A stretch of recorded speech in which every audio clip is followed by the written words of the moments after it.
교회 생활을 오래 하신 분들의 가정이나 사업처에 가보면 이 성경 말씀을 표구에서 걸어 놓거나 아니면 성경 구절이 있는 달력이 걸려 있는 것을 볼 수 있습니다. 가게에 갔는데 성경 구절을 표구한 액자가 걸려 있거나 달력이 있으면 이 가정이 기독교 가정인 것 같다라고 짐작을 하게 되죠. 그 액자나 아니면 달력은 그냥 선물로 받아서 걸어 놓은 것일 수도 있겠고, 그 가정에 아니면 사업처의 가훈이나 좌우명 혹은 마음의 소원을 그렇게 말씀을 담아서 적어 걸어 놓은 것일 수도 있을 겁니다. 그런데 사실은 이 성경이라는 것은 스토리이고 경구 모임이 아니기 때문에 그 구절들을 문맥에서 떼어서 액자로 만들다 보면 자칫 원래의 의미가 변질되거나 아니면 원래의 의도와 상관없이 사용될 가능성도 종종 있습니다. 이 가게나 가정에 갔을 때, 특별히 사업처에 가면 가장 쉽게 어렵지 않게 볼 수 있는 성경 구절이 욥기 8장 7절일 겁니다. 내 시작은 미약하였으나 나중은 심히 창대하리라.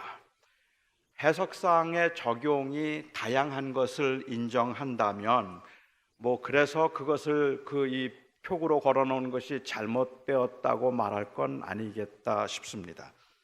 하지만 분명한 것은 이 말씀은 내 시작은 미약하였으나 나중은 심히 창대하리라는 것은 하나님이 하셨던 약속의 말씀이 아닙니다. 이 말씀은 욥의 친구였던 빌닷이라는 사람이 한 말입니다. 더구나 그는 그 말을 할 때 응징신학적 배경에서, 다시 말하면 약간은 기복적인 배경에서 이 말을 했던 것이죠. 욥의 친구들은 욥이 고난을 당하는 그것은 욥에게 무슨 잘못이 있기 때문이라고 생각했어요. 하나님이 그냥 시험과 시련을 주시는 분이 아니라서 욥의 자녀들이 잘못했기 때문에 하나님께서 그들을 치셔서 죽게 하셨거나, 아니면 욥이 하나님 앞에 합당치 못한 부분들이 발견되었기 때문에 하나님이 욥을 그렇게 괴롭게 하시는 것이라는 생각을 하고 있었습니다. 그래서 욥이 고난당하는 걸 보면서 너무 안타까웠고 너무 괴로워서 일주일 동안 같이 금식을 했던 사람들이었어도 고난을 해결하는 방법은 하나님 앞에 회개하고 다시 돌아오는 것이라는 생각을 그들은 했습니다. 빌닷이 욥에게 내 시작은 미약하였으나 나중은 심히 창대할 것이라는 말도 지금은 엄청난 고난 가운데 그 가졌던 것들을 다 잃어버렸지만 하나님께 회개하고 돌이키면 하나님께서 다시 은혜를 허락하셔서 너를 다시 세워주실 것이라는 그러한 말씀입니다.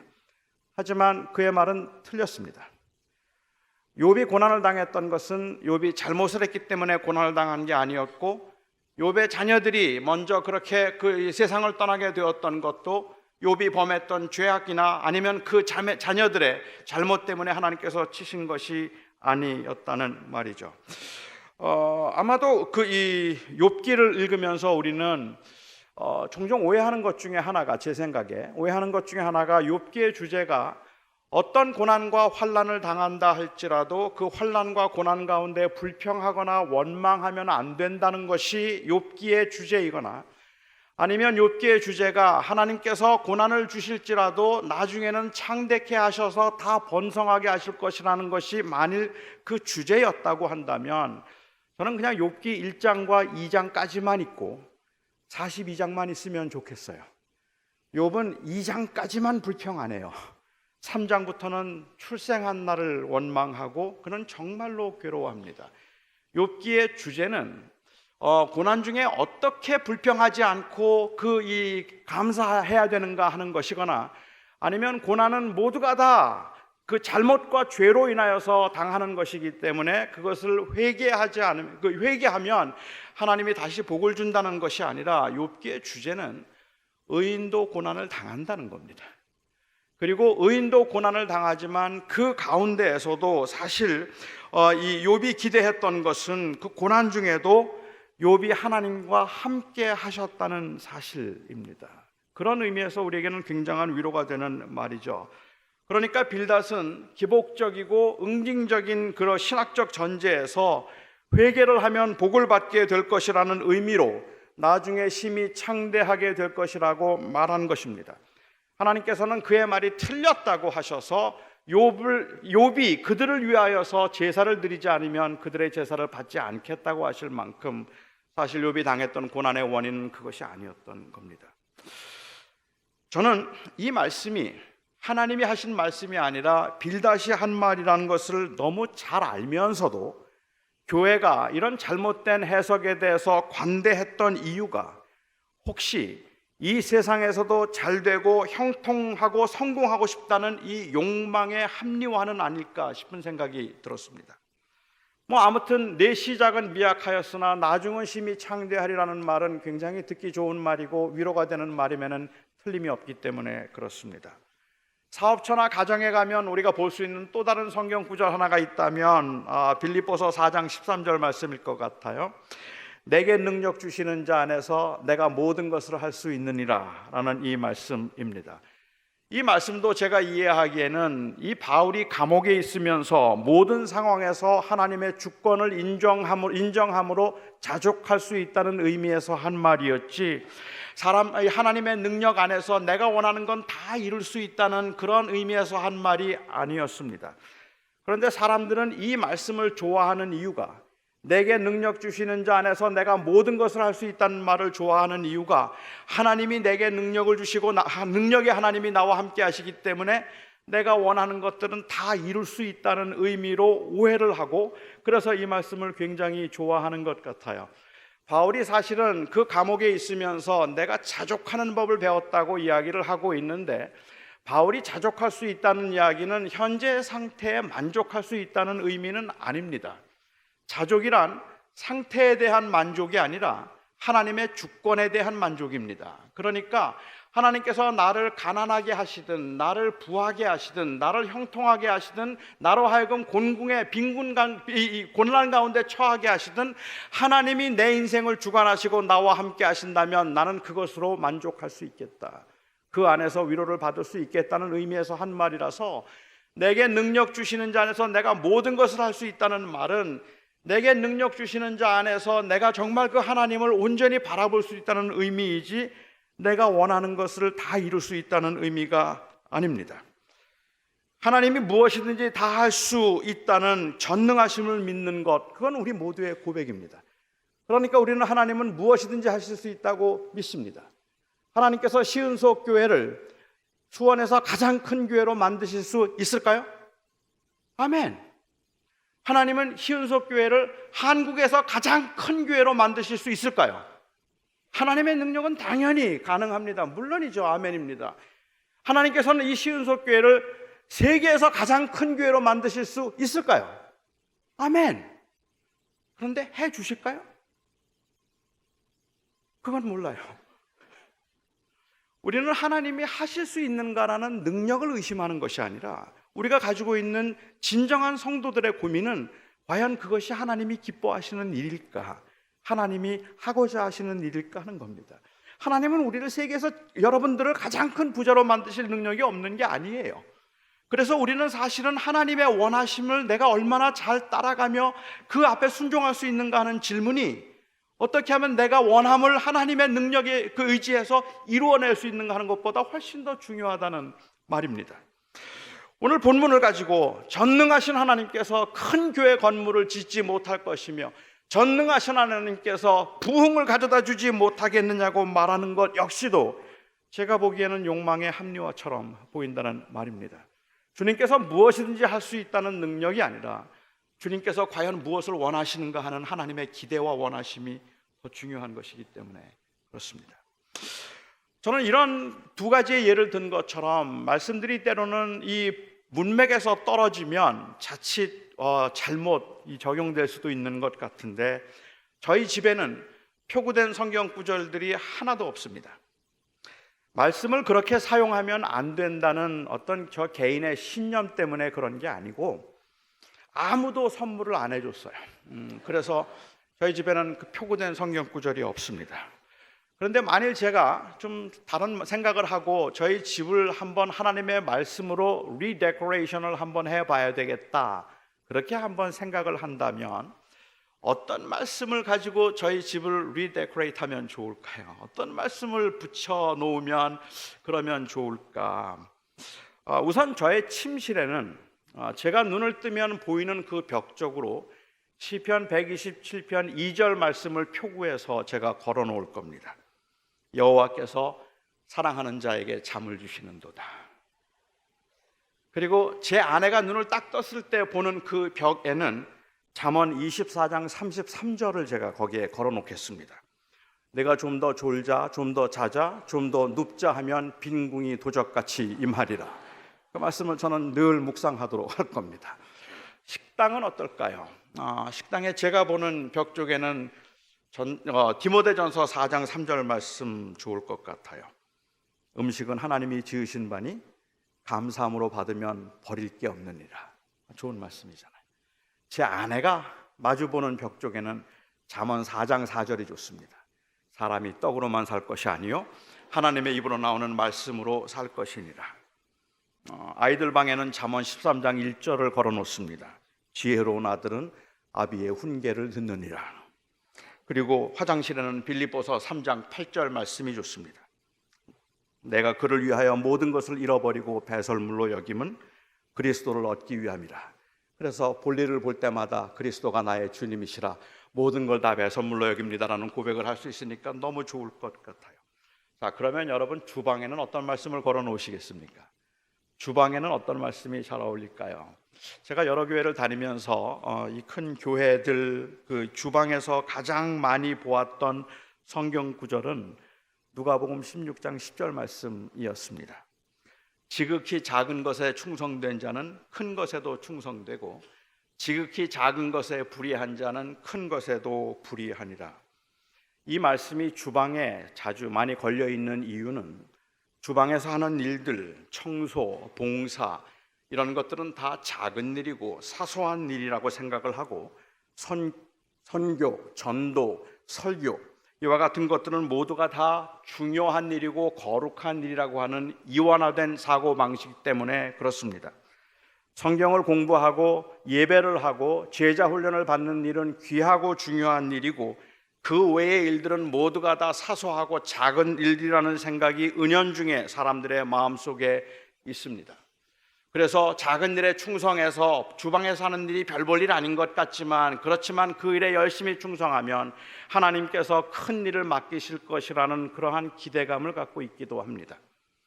제 아내가 별로 좋아하지 않는 단어 중에 하나가 내조라는 단어입니다. 교회 갔다가 사모님 내조 잘하세요 이 말 들으면 집에 와서 아주 잔소리를 하고 바가지를 긁고 난리가 납니다.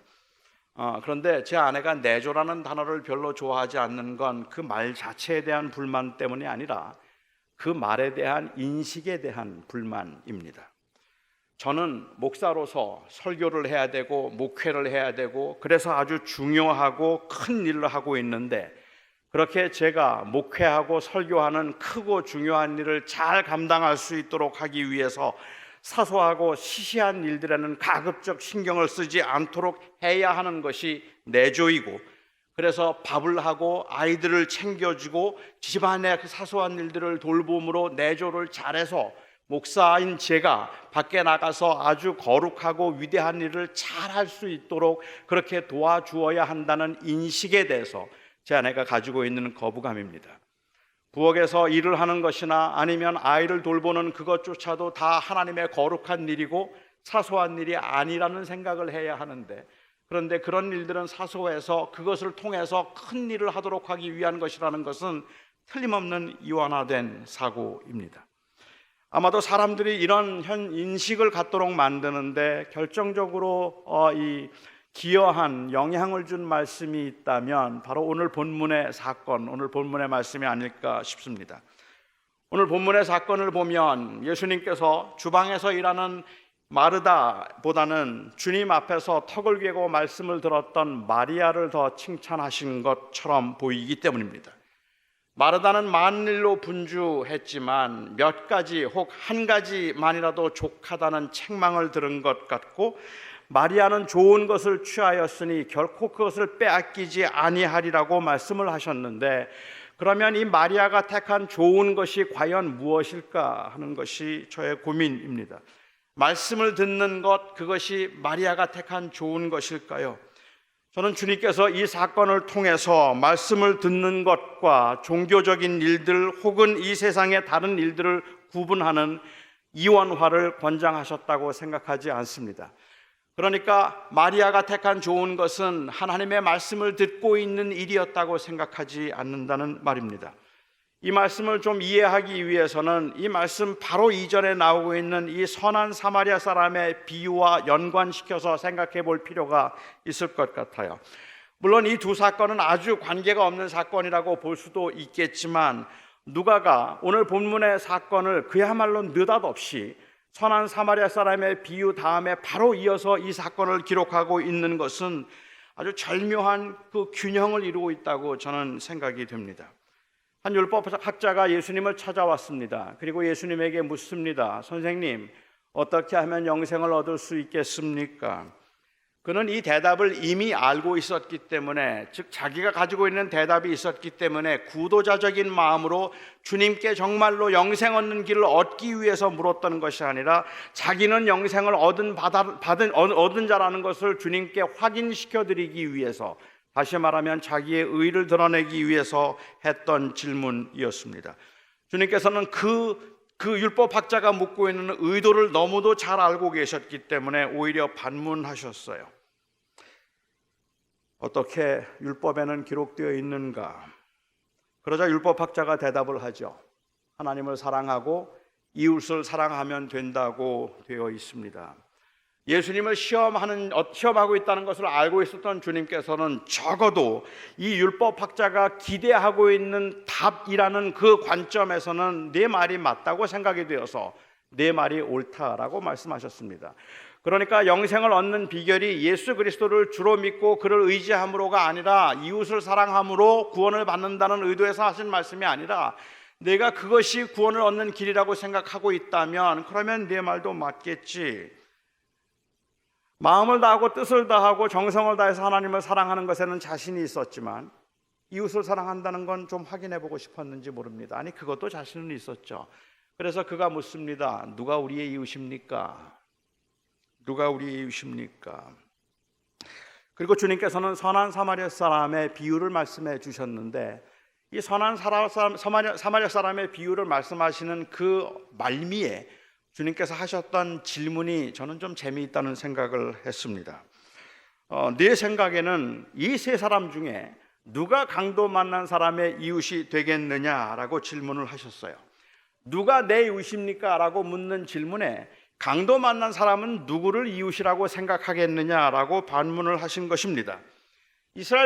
당시 유대인들, 특별히 유대 지도자들의 경우는 이웃이란 나와 마음을 같이 하고 하나님을 진정으로 사랑하는 사람이며 자기와 뜻을 같이 하는 사람이 이웃이라고 생각했습니다. 이방인들 이웃일 수 없습니다. 가난하고 병든 자들 이웃일 수 없습니다. 그리고 또한 이 장애인들, 불구자들, 그리고 또한 그 고난을 당하고 있는 사람들 모두가 다 하나님의 저주를 받은 사람들이기 때문에 이웃일 수 없는 겁니다. 우리의 이웃은 하나님 잘 사랑하고 우리와 같이 똑같은 신학적인 관점을 가지고 있는 사람들만 이웃이라고 생각했죠. 그러니까 이웃 사랑하는 건 너무 쉬워요.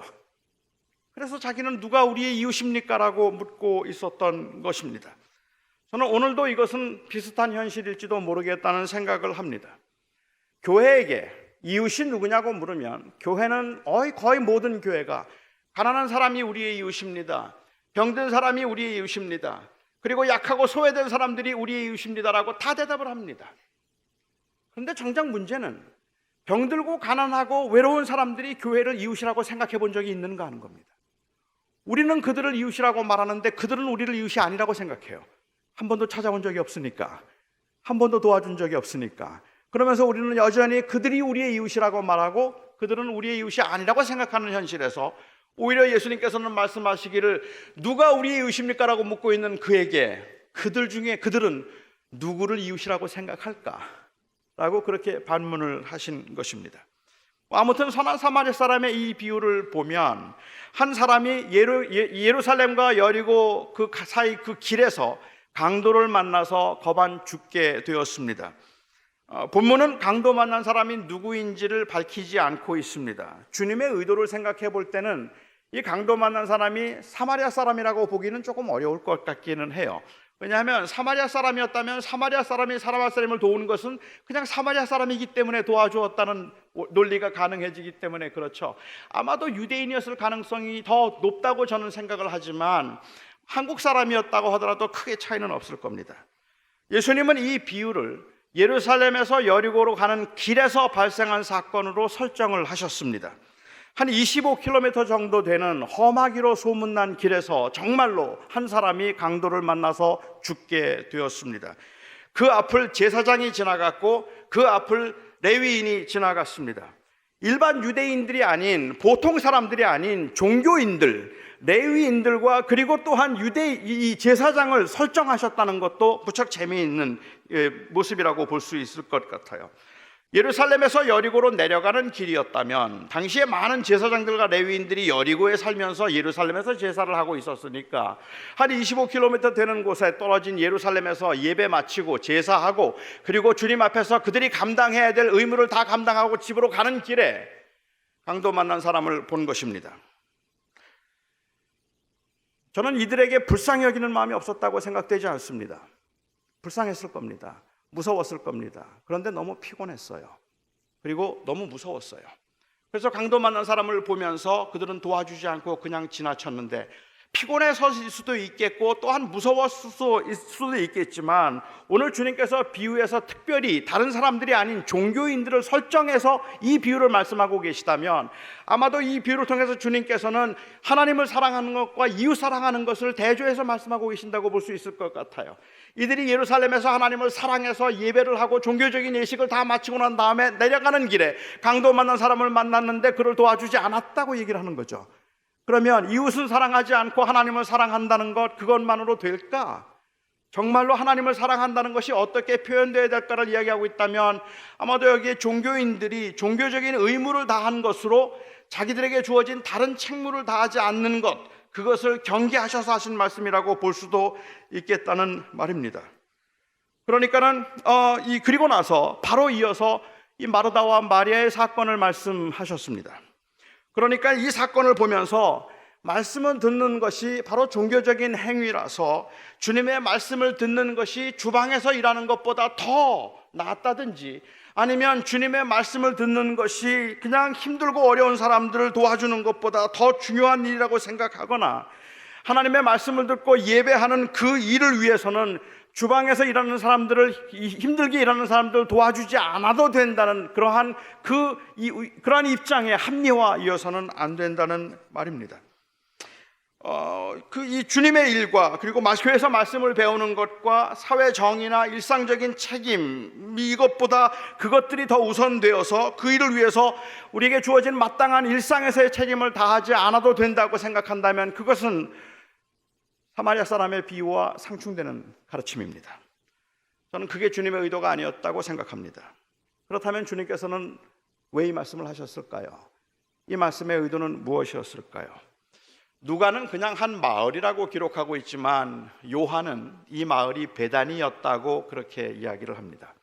주님께서는 명절에 예루살렘에 방문하실 때마다 예루살렘에서 한 1.2km 떨어져 있던 한 2km 떨어져 있던 베단이라고 하는 이 마을에 항상 들르셨습니다. 요한이 증거하는 대로 워낙에 주님께서 사랑하던 사람들 나사로 그리고 마르다, 마리아의 집이었기 때문에 종종 방문하셨을 것이라고는 어렵지 않게 짐작할 수 있을 겁니다.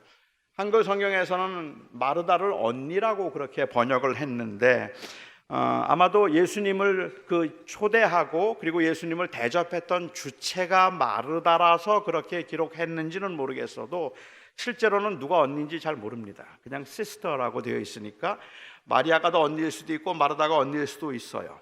저는 그냥 마르다가 언니였다고 전제하고 그리고 예수님이 자기 집에 머물러 가실 것을 그들이 미리 알게 되었다는 것을 전제하고 오늘 이 사건을 좀 각색해 보겠습니다. 마르다와 마리아는 예수님께서 오셔서 자기들의 집에 이제 방문하신다는 소식을 들었습니다. 그 소식을 들었을 때 두 사람은 너무 설레었고 너무 기뻤습니다. 너무 주님께서 또 오신다는 거예요. 그 집에 방문하신다니까 얼마나 좋겠습니까? 그래서 둘이 서로 의논을 했을 겁니다. 이번에 주님 오시면 뭘 해드릴까? 그 며칠 동안을 걸어서 피곤하고 힘드실 텐데 뭘 해드리면 좋을까? 지난번에 오셨을 때 우리가 탕수육 해드렸더니 너무 좋아하셨잖아. 이번에 오시면 탕수육 팔보채 어때? 근데 지난번에 드셨는데 뭘 그걸 또 해드리겠어? 이번에는 냉면 갈비 해드리자. 그래, 주님께서 정말 냉면 좋아하시지. 우리 냉면 갈비 해드리면 좋겠다. 너무 기뻤을 거예요. 그런데 냉면 갈비만은 좀 약하지 않아? 빈대떡 어때? 그래, 역시 냉면에는 빈대떡이 따라와야지. 빈대떡 해드릴 바에는 우리 만두도 해드리자. 만두도 주님께서 좋아하시더라. 마르다와 마리아는 설레이는 마음으로 주님을 기쁘시게 하고 주님의 피곤을 풀어드리겠다는 생각을 가지고 냉면, 갈비, 만두 그리고 또 빈대떡 다양한 음식들을 준비하고 흥분했습니다. 그리고 주님의 오실 날을 기다리면서 아주 설레이는 마음으로 음식을 장만하고 있었겠죠. 그런데 여러분, 주님을 초청하는 일은 그렇게 쉬운 일이 아닙니다. 주님을 한번 청하면 주님께서 기본으로 데리고 오는 남자만 12명입니다. 그리고 또한 그 12명만 들어오는 것이 아니라 그 주님께서 오셨다는 소식을 듣고 지역에 있는 유지들 그리고 병든 사람들 다 주님 만나겠다고 들어오기 때문에 잔치가 돼요. 그런데 주님께서 마침내 오셨습니다. 이번에도 틀림없이 12명의 남자들을 데리고 들어오셨습니다. 주님이 오시자마자 마르다와 마리아는 흥분하기 시작합니다. 너무 좋았어요. 그래서 마르다가 주님 오셨다, 피곤하실 텐데, 시장하실 텐데 빨리 음식 해드려야 되겠다. 그리고 막 음식을 준비하기 시작합니다. 근데 음식을 장만하고 잔치를 해보신 분들 아시지만 이 음식이라는 게 미리 준비한다고 되는 게 아니에요. 막상 손님이 와야 바빠집니다. 전도 붙여야 되죠. 음식도 데워야 되죠. 뭘 장만해야죠. 바빠서 정신이 없어요. 주님을 기쁘시게 해드리고 빨리 점심 식사를 해드려야 되겠다고 생각하는 만큼 그들은 더 분주했고 마르다는 더 마음이 조급해지기 시작했습니다. 정신없이 막 일을 하면서 바쁘게 뛰어다니는데, 그런데 마리아가 보이지 않아요. 마리아 어디 간 거야? 마리아. 아니, 이렇게 바쁜데 지금 마리아 뭐 하고 있는 거야? 마리아를 찾다 보니까 마리아가 예수님의 제자들과 함께 예수님 발 앞에 턱을 괴고 주님의 말씀을 듣고 있는 겁니다. 이렇게 바쁜데 도와주지 않고 그냥 그 주님 앞에 말씀을 듣고 있는 마리아가 너무 못마땅했습니다. 주님을 향한 열심으로 마음이 분주하면 분주할수록 마르다는 마리아가 더 못마땅했습니다. 여러분도 비슷한 경험들 있지 않으십니까? 제가 짐작하기에는 아마도 마르다가 마리아에게 여러 번 눈짓을 했을 겁니다. 눈을 마주치면 빨리 나오라고. 지금 너무 바쁜데 왜 거기 그러고 있느냐고, 빨리 좀 나오라고. 마리아가 마르다와 눈이 마주쳤겠죠. 그런데 못 본 척합니다. 그리고 나갈 생각을 하지 않아요. 그냥 주님 앞에 계속 그대로 앉아만 있습니다. 빨리 좀 나오라고 그렇게 눈짓을 하는데 본 척도 하잖아요. 마침내 화가 난 마르다가 예수님을 찾아갔습니다. 그리고 주님 앞에 마르다를 일러 바쳤어요. 주님, 제가 너무 바쁜 것, 그리고 내 동생이 나 혼자 일하게 두는 것을 생각하지 아니하시나이까? 마리아에게 명하여서 나를 좀 도와주라 하소서라고 말했습니다. 이럴 때 마르다는 주님의 어떤 반응을 기대했을까요? 아니, 여러분은 이럴 때 어떤 반응이 정당한 반응이라고 생각하십니까? 제가 알고 있는 주님, 우리가 알고 있는 주님은 이럴 때 마리아를 권해서 힘들게 일하고 있는 마르다를 도와주라고 말씀하시는 게 주님답지 않다고 생각하십니까? 이렇게 힘든 상황이면 마리아에게 마리아야, 언니 저렇게 힘들게 일하는 거 보이지 않니? 말씀을 듣는 것도 중요하지만 실천하는 게 더 중요하단다. 그러니까 사랑에 관한 메시지를, 내 설교를 듣는 것보다 나가서 언니 좀 도와줘. 이게 주님답지 않습니까? 오늘 저녁에 나한테는 내가 따로 얘기해 줄 테니까 지금 언니 좀 도와줘라. 혼자 너무 힘들다. 이게 아마 우리가 기대하고 있는 주님의 모습이라고 생각을 해요. 그런데 저에게 주님의 반응은 정말 뜻밖입니다. 오히려 주님께서는 마르다를 향해서 말씀하시기를 몇 가지만 혹은 한 가지만이라도 족한데 마리아가 좋은 것을 취하였으니 빼앗기지 아니하겠다 말씀하셨어요. 무슨 의미일까요? 주님을 기쁘시게 하겠다고 정성껏 준비하신 그 밥상이 부담스럽다는 의미입니까? 많은 건 나는 필요 없고 그냥 김치찌개 하나면 된다는 말씀이실까요? 아니면 주님께서는 말씀을 듣는 것보다는 먹는 것보다는 말씀 듣는 걸 더 원하시고 좋아하신다는 의미였을까요? 그래서 마리아가 취한 좋은 것이 말씀을 듣는 것이었다면 그날 주님 점심 못 드셨을 겁니다. 그리고 저녁도 들기 힘드셨을 거예요. 마르다도 그랬을 것 같아요. 그래요? 주님 알았습니다. 그냥 앞치마 벗어던지고 주님 앞에 말씀을 듣죠. 뭘 또 음식을 준비하겠습니까? 그게 더 중요한 것이라면 그렇게 하는 게 맞지 않겠습니까?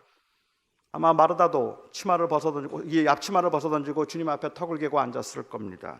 그런데 마르다는 주님의 말씀을 그렇게 이해하지 않았습니다. 그 의미로 이해하지 않았습니다. 주님께서 마지막 유월절을 보내기 위해서 또다시 베다니에 들르셨을 때 이번에는 주님께서는 마르다와 마리아의 집에 거하지 아니하시고 그 마을에 있었던 시몬, 나환자였던 시몬의 집에 머무르셨습니다. 그리고 그곳에서 식사를 하셨어요. 그날 마리아는 정말로 혁명적인 일을 합니다. 향유병을 깨트려서 예수님의 발에 붓고 그리고 자기의 머리털을 풀어서 예수님의 발을 씻겨 드리는 모습입니다. 이 모습은 가히 혁명적입니다. 남자들만 앉아있는 곳에 여자가 들어가서 말씀을 듣는 것이 그 당시에는 가능하지도 않은 일이었는데 마리아는 그 일을 했고, 그리고 또한 그 주님께서 발을 주님께서 앉아 계실 때 그런 향유를 깨트려서 주님의 발에 붓고, 그 당시 그 문화적인 배경에서 여자가 사람들 앞에서 머리를 푸는 것은 그야말로 위험한 일인데 그는 자기의 머리를 풀어서 주님의 발을 닦았습니다. 이 엄청난 일을 할 때 마르다 뭐 하고 있었을까요? 요한복음 12장에 보면 그날도 마르다는 부엌에 있었습니다. 그날도 마리아는 부엌에 있어서 일을 하고 있었는데 음식을 서브하거나 음식을 만드는 일을 했다는 의미입니다. 마르다는 도대체가 배움과 순종을 모르는 여인입니까? 한번 그만큼 망신을 당했으면 이제 주님 앞에서 말씀을 들어야지 또 부엌에서 일을 하고 있다면 그게 말이 되는 이야기인가라고 여러분 말씀할 수 있겠습니까? 정말로 주님께 집중하지 않고 주님의 말씀을 듣지 않고 또 주방에서 일하는 것이 마르다가 가지고 있는 불순종의 모습이라고 볼 수 있겠습니까? 아닙니다. 마르다는 그렇게 이해하지 않았습니다. 마르다는 그렇게 이해하지 않았기 때문에 오히려 주방에서 일을 하는 동안에 그는 더 이상은 불평하지 않았을 겁니다. 기쁜 마음으로, 감사한 마음으로 그는 묵묵히 자기의 일을 감당할 수 있었을 것입니다. 주님이 말씀하셨던 마리아가 택한 좋은 것은 말씀을 듣는 게 아닙니다. 설교를 듣는 게 아닙니다. 성경 공부를 하는 것이 아닙니다. 제가 이해하기에 마르다가 택한 좋은 것은 주님을 바라보고 있는 것입니다. 주님을 바라보고 주님을 주목하고 있는 것입니다. 마르다는 주님을 기쁘시게 하겠다고 여러 음식을 장만하느라고 분주했지만 바로 그 분주함 때문에 주님을 놓친 겁니다. 그리고 더 이상은 주님이 보이지 않고 주님을 가로막고 있는 마리아만 보이기 시작한 겁니다. 처음에는 기쁜 마음으로 사역을 시작했는데 어떻게 하면 주님을 기쁘시게 해드릴 수 있을까를 생각하고 주님을 기쁘시게 해드리도록 하기 위해서 이런저런 음식을 만들어야 되겠다는 그 설레이는 마음으로 준비를 했는데 시간이 지나면서 너무 바빠지니까, 너무 일이 많아지니까 주님은 보이지 않았어요. 날 도와주지 않는 마리아만 보이기 시작하는 겁니다. 마리아가 도대체 뭘 하고 있길래 내가 이렇게 바쁜데 나를 도와주지 않는 거야? 원망이 가득 생기기 시작한 것이죠. 원래는 주님을 기쁘시게 하겠다고 시작한 일이었는데 언제부턴지 주님은 보이지 않고 마르다와 주님 사이에 마리아로 마음이 가득 채워지기 시작한 겁니다. 이 사건은 단순히 주방일이 더 중요한가, 성경 공부가 더 중요한가에 관한 것이 아닙니다. 이 사건은 단순히 목회가 더 거룩한 일인가, 설교가 더 거룩한 일인가, 아니면 주차 봉사하는 것이 더 거룩한 일이거나 아이를 돌보는 것이 더 거룩한 일인가에 관한 것이 아닙니다. 거룩함이란 무엇을 하는가로 결정되는 것이 아니라 누구를 위해서 하는가로 결정되는 것이기 때문에 그렇습니다. 거룩함이란 내가 무엇을 했는가로 결정되는 것이 아니라 내가 진정으로 누구를 위해서 했는가로 결정되는 것이라는 말입니다. 여러분은 설교가 거룩한 일이라고 생각하십니까? 제가 지금 하고 있는 이 설교가 거룩한 일이라고 생각을 하십니까? 제가 지금 설교를 하면서 제 마음속에 가지고 있는 생각은 어떻게 하면 설교를 잘해서 여러분들에게 인기를 얻고 어떻게 하면 내가 설교를 잘해서 세상에서 유명한 사람이 되어서 많은 것을 누리며 살 수 있을까를 머릿속으로 생각하고 있으면서 정말로 여러분들의 마음속에 감동을 주기 위해서 설교를 하고 있다면 이게 세속이 아니냐는 말입니다. 어떻게 그 설교를 하나님의 일이라고 할 수 있겠느냐는 거예요. 제 마음속에 정말로 하나님이 기뻐하시고 하나님이 원하시는 뜻이 무엇일까 하는 것을 성도들과 같이 나누고, 하나님 앞에서 하나님의 기대하시는 삶을 살도록 하기 위한 간절한 열망과 하나님의 뜻이 이루어지기를 원하는 마음으로 설교하는 것이 아니라, 설교를 통해서 내가 유명해지기를 원해서 설교를 하고 있다면, 목회를 하면서 그 목회를 통해서 내가 안정된 삶과 조금 더 누리는 삶을 살기 위해서 목회를 하고 있다면, 그 일은 세속입니다. 그건 거룩하지 않습니다.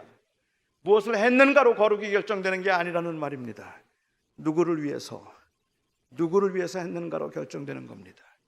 주방에서 하는 일도, 그리고 주차 봉사를 하는 일도, 유아실에서 아이들을 돌보는 일도, 심지어는 그 제대로 예배도 잘 참석하지 못하고 가정에서 그 아이들을 돌봐야 되는 일도, 그게 주님을 바라보고 있는 일이면 주의 일인 겁니다. 그리고 나를 바라보고 세상을 바라보는 일이면 그게 세상 일인 겁니다. 저는 현대 교회가 마르다의 실수를 범하고 있다고 생각합니다. 그리스도의 영광을 위해서 사역을 시작했지만, 그리고 조금 더 많은 사람들이 우리가 믿고 있는 이 주님의 은혜를 알고 주님의 사랑을 알았으면 좋겠다는 간절한 열망을 가지고 전도 훈련도 받고 제자 훈련도 받고 열심히 사역을 하고 교회를 섬기지만, 어느 때부터인지 너무 바빠졌습니다. 너무 분주해졌습니다. 하는 일이 너무 많습니다. 사실 하는 일이 많다는 건 그렇게 문제가 되지 않습니다. 주님을 위해서 한 가지라도 더 좋은 음식을 장만해서 주님을 대접하겠다고 생각하는 거, 그거 그렇게 나쁜 일은 아니겠죠. 그런데 언제부턴지 일들이 너무 많다 보니까 그 일이 부담스러워지고 그 일이 짐이 되기 시작한 것이 문제입니다. 그러다 보니까 주님의 일을 하고 있는 나를 도와주지 않고 있는 사람들이 너무 섭섭해지기 시작합니다. 아니, 어쩌면 그것보다 더 큰 문제가 있다면, 주님을 기쁘시게 하기 위함이라는 명목으로 시작한 일이 시간이 지나면서 주님은 잊어버리고 자기의 성취, 자기의 의를 이루기 위한 성공이 목표가 되고 형통이 동행의 증거가 되어서 주님을 놓치기 시작했다는 것입니다. 주님을 보고 시작했는데 주님이 안 보이기 시작합니다. 그리고 주님 때문에 시작한 일인데 언제부턴지 주님은 안 보이고 사람들이 보이기 시작해서 실망하기 시작하죠. 여러분, 목사도 마리아가 될 수 있습니다. 그리고 또한 목회도 마리아가 될 수 있습니다. 성장도 마리아가 될 수 있습니다. 경건 훈련도 선교 활동도 마리아가 될 수 있습니다.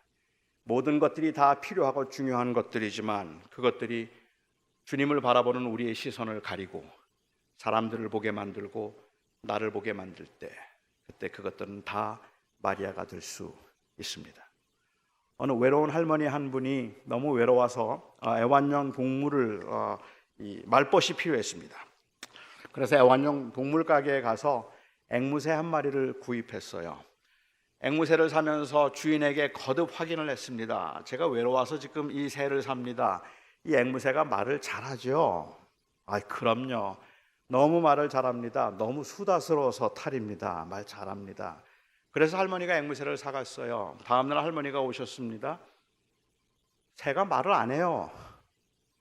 그렇습니까? 정말 죄송합니다. 혹시 새장 안에 거울 있나요? 거울 없는데요. 새들은 거울을 보면서 마치 말벗하고 이 친구하고 말을 하듯이 그 리플렉션을 보면서 말을 할 겁니다. 그러니까 거울 하나 사가세요. 말할 겁니다. 거울을 사갔습니다. 그 할머니가 다시 다음날 오셨습니다. 오셔서 말씀하십니다. The parrot still doesn't talk. 아직도 말을 안 해요. 그래요. 혹시 새장 안에 사다리 있나요? 사다리 없는데요. 새들은 사다리를 오르락내리락 하면 기분이 좋아져서 말을 해요. 사다리 하나 사가세요. 사다리를 사가지고 갔어요. 그리고 다음날 할머니가 또 오셨어요. 또 말씀하십니다. 아직도 말을 안 하는데요. 혹시 새장 안에 그네 있습니까? 그네 없는데요. 새들이 그네를 타면 기분이 정말 좋아집니다. 틀림없이 말할 겁니다. 할머니는 별로 마음이 내키지 않았지만 그네를 사가지고 갔습니다. 다음날 할머니가 오셨어요. 안색이 완전히 달라졌습니다. 주인이 물었습니다. 새가 말하던가요?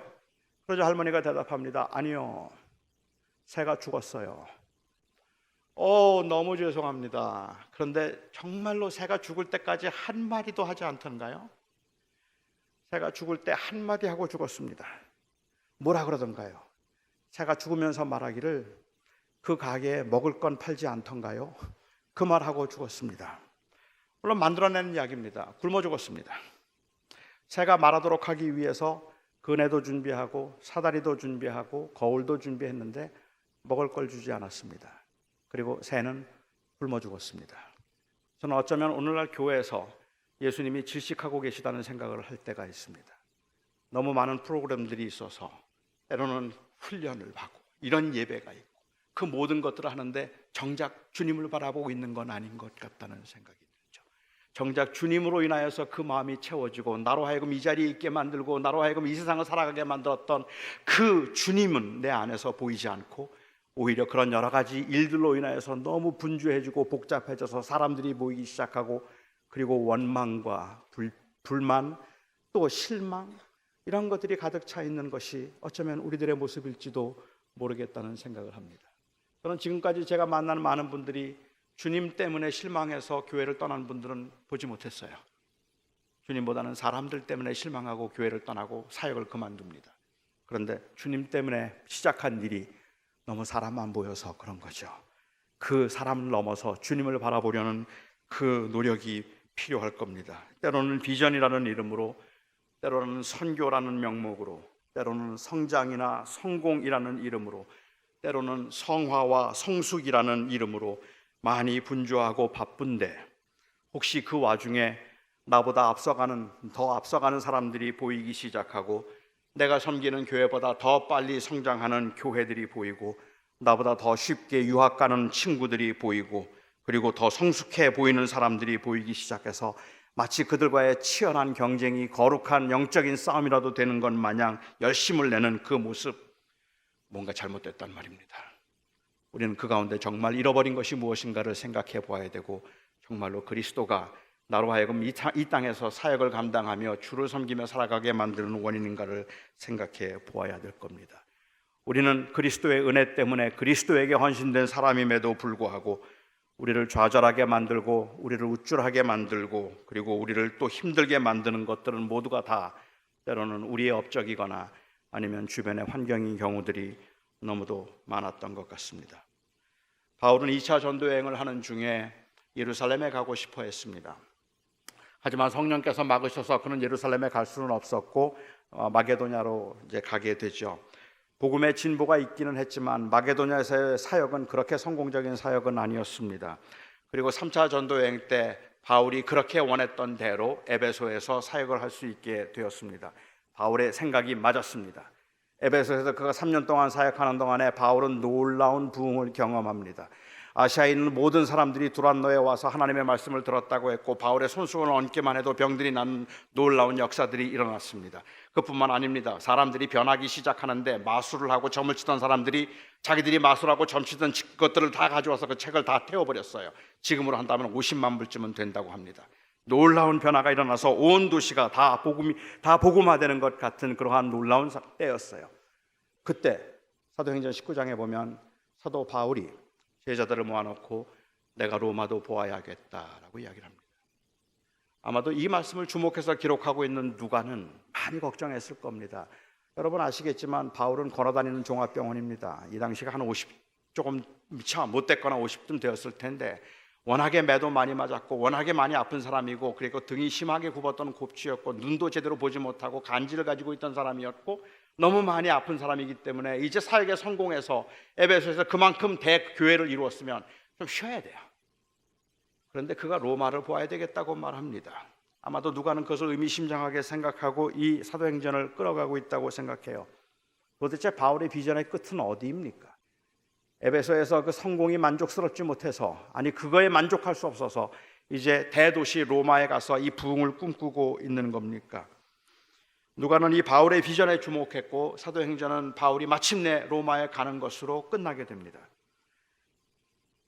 바울의 비전 과연 무엇이었을까? 로마에서 최고의 교회를 이루고 놀라운 복음의 역사로 황제를 회심시키는 것, 그것이었을까요?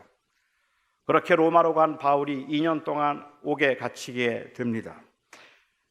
전통적인 바울이 빌립보서를 에베소에서 썼는지 아니면 로마에서 썼는지 거기에 의견의 차이가 좀 있긴 하지만 전통적인 입장을 취한다면 그가 로마 감옥에 있으면서 이 토굴에 연금된 상태에서 아마도 이 빌립보서를 썼다고 보는 게 맞을 것 같습니다.